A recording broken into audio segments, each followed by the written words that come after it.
সূরা কাউসার 11 বার পরে পানিতে ফু দিয়ে ঘরে ছিটিয়ে দিলে কি হয়, এই আমলটা যদি আপনি জানেন তাহলে আপনি কখনো এই আমলটা ছাড়বেন না। সূরা কাউসার হচ্ছে পবিত্র কোরআন কারীমের ছোট্ট একটি সূরা। 114টি সূরার ভিতরে 108 নম্বর সূরা হচ্ছে সূরাতুল কাউসার। মাত্র 3টি আয়াত রয়েছে সূরার ভিতরে। যদিও সূরাটি ছোট্ট, তবে এর ফজিলত অনেক বেশি।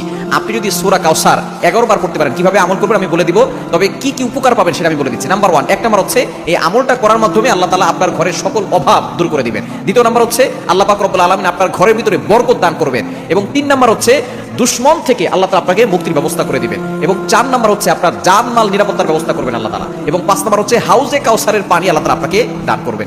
কেননা এই সূরা কাউসারের ভিতরে ইন্না আতাইনাকাল কাউসার, হাউজে কাউসারের ব্যাপারে আল্লাহ পাক রব্বুল আলামিন বলে দিয়েছেন যে এটা নবী সাল্লাল্লাহু আলাইহি ওয়াসাল্লামকে আল্লাহ তাআলা হাদিয়া দিয়েছেন হাউজে কাউসার। একমাত্র আমাদের নবী সাল্লাল্লাহু আলাইহি ওয়াসাল্লাম তার উম্মতদেরকে হাউজে কাউসারের পানি পান করাবেন, যা সাদা হচ্ছে দুধের থেকেও বেশি সাদা এবং মধুর থেকেও বেশি মিষ্টি।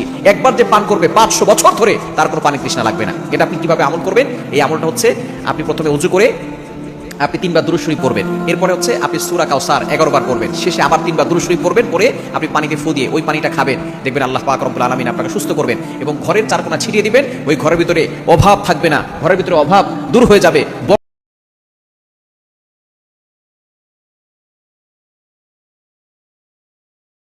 চলে আসবে এবং দুশমন কোনো ক্ষতি করতে পারবে না। কারণ এই সূরাটা এমন সময় নাযিল হয়েছিল, নবী সাল্লাল্লাহু আলাইহি সাল্লামকে যখন কাফেররা গালি দিয়েছিল, যখন তার সন্তান দুনিয়া থেকে বিদায় নিয়েছিল, তখন বলেছিল মুহাম্মদ হচ্ছে নির্বংশ, তখন আল্লাহ পাক রব্বুল আলামিন আয়াত নাযিল করেছেন যে ইন্না